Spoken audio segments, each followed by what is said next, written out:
What's going on, everybody? This Afro Think Tank. White man explains why white men are the way they are. And I think this guy does a great job in explaining, to people why European Americans act certain ways. I mean, there's a reason for it, right? White folks just don't wake up saying, yeah, I'm choosing violence today just for no reason, right? There's always a reason, right? If you look hard enough, you can find the answer to why to everything. And that is how you fix problems, is find the reason. You find the why, right? You look for why someone does something, right? And then you see if you can solve that why, right?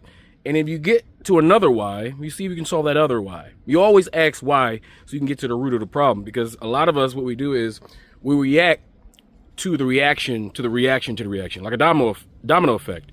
You tip the first domino over and all the dominoes start to fall, but none of the dominoes other than the first one knows why it's tipping over and falling on the other one, right? But the reason why all of that is happening is because the first one decided to choose violence and tip over a domino, right?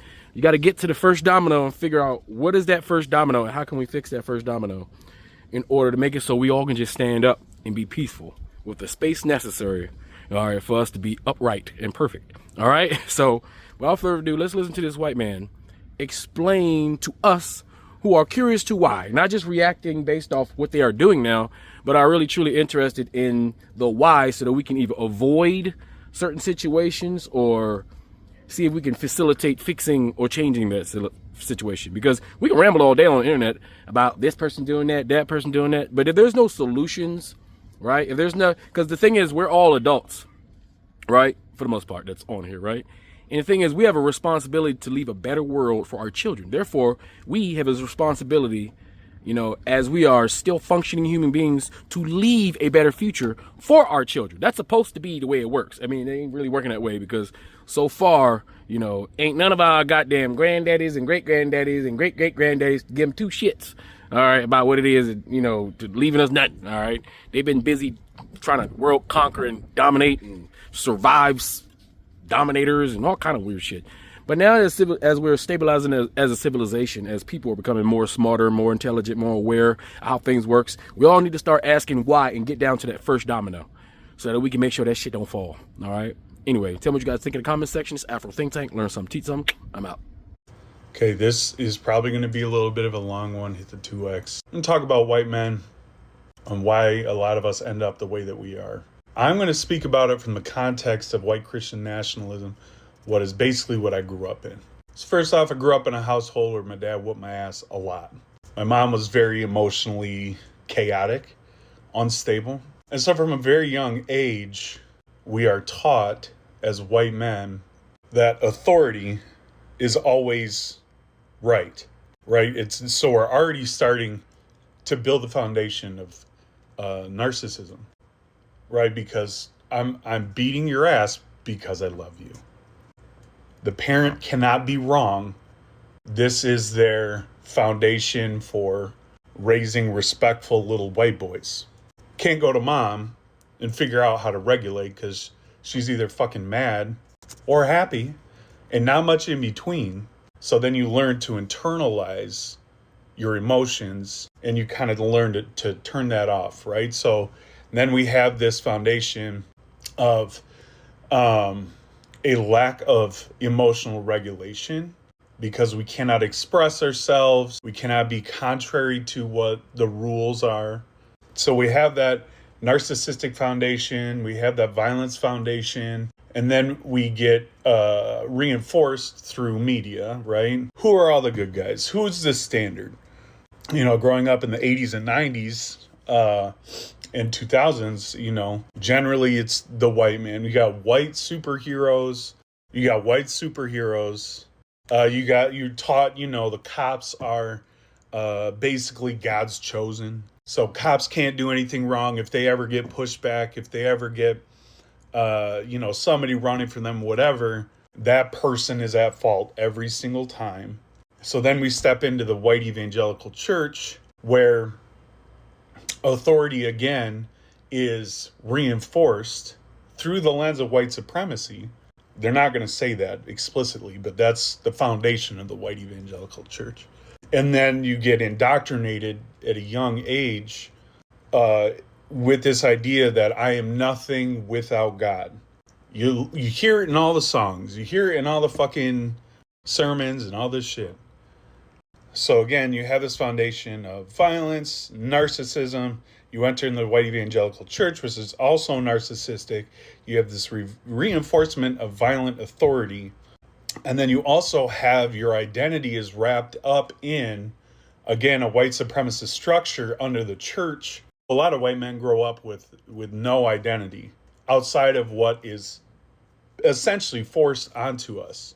And then when you're in the church, you know, my parents had me go on missions trips to fucking Mexico, Haiti. And so this idea gets reinforced, this colonizer foundation, that communities outside of whiteness need me. It's reinforcement of whiteness is the standard. The white saviorism is implanted in your brain. And again, the church reinforces this over and over and over again.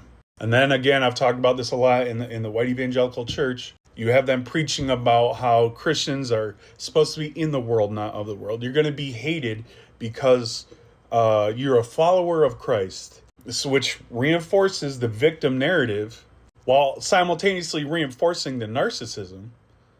We pick up this duality of viewing ourselves, no identity, inherently narcissistic, while simultaneously being able to play the victim. And we see that playing out right now in a major way, right? White men, we have everything we could fucking ask for and more. And still, you see a massive outburst of white domestic terrorism. White men are the most dangerous population in America. For what? For what? So it's this idea that's reinforced from the Trump administration on down that somehow white men are the victims of these other communities outside of whiteness, which isn't fucking true.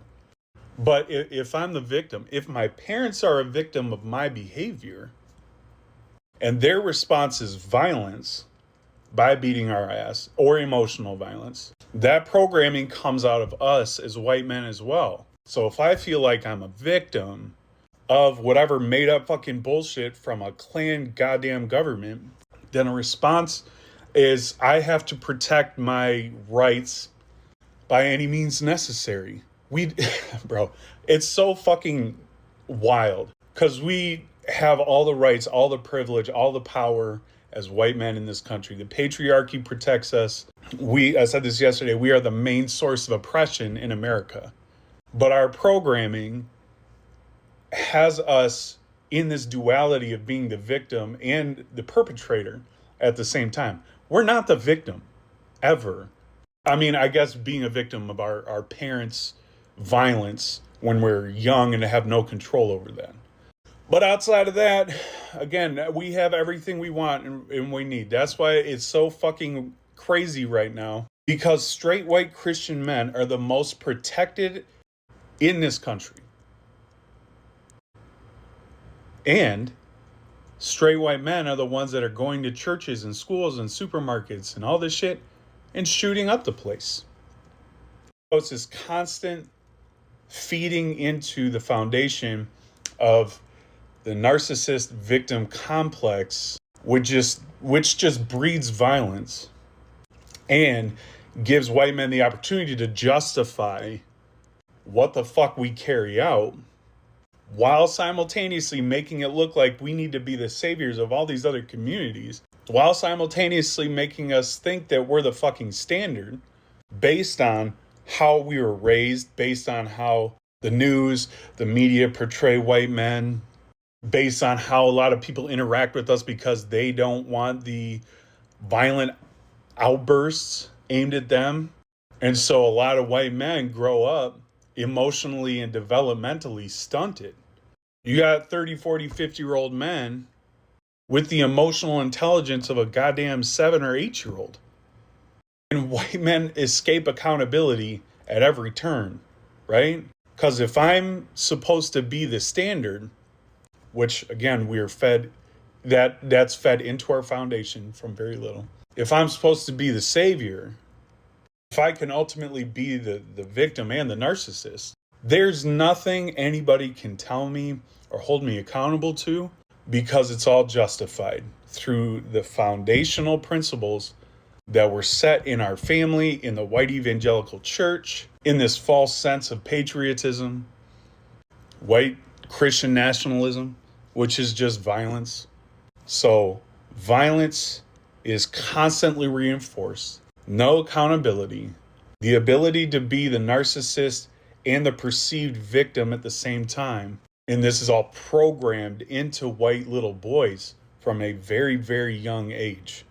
All the misogyny, all the homophobia, all the xenophobia, the way we see our dads treat and talk about women, the way we watch our dads treat and talk about, Black, indigenous communities of color, the xenophobia, like the list goes on. And still, somehow, white men will always figure out a way to victimize ourselves and carry out the most violence at the same fucking time. It's such a massive mind fuck. So I guess that's what I see. Free Sudan! Boycott diamonds and gold! Free Sudan! Boycott diamonds and gold! We most definitely cannot forget about the people of Sudan. Thanks for watching Afro Think Tank. Don't forget to like, share, and subscribe. And follow me on Substack and Patreon for more content. Remember, it's Pan-Africanism or nothing.